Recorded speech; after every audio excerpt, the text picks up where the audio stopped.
就是我天生我的左腿是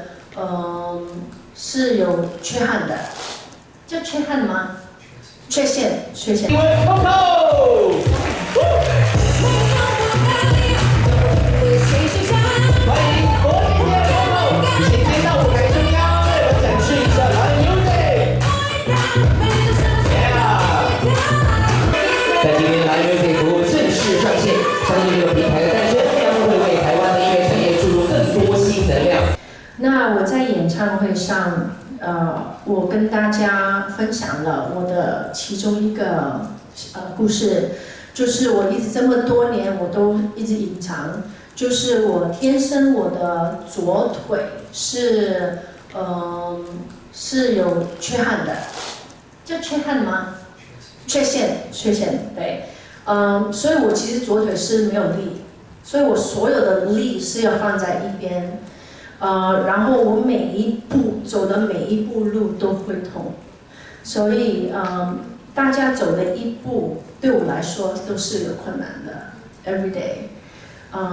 那对我来说跳舞是更加是一个挑战。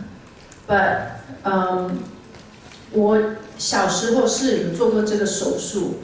然后可是没有把它弄好，所以我的童年的回忆呢，就是大概是1岁多2岁的是在医院，然后是自己一个人，然后就是会常常想念，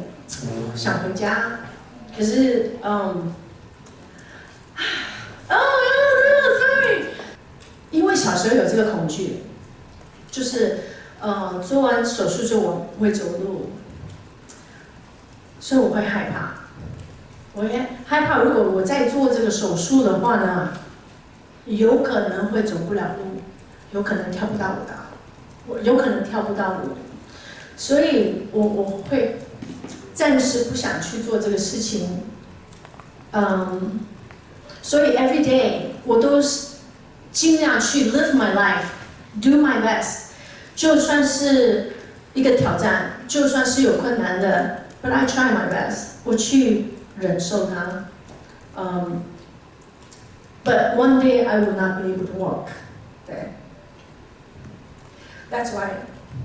我要进去sorry， 我要 try to live my life every day. Yeah.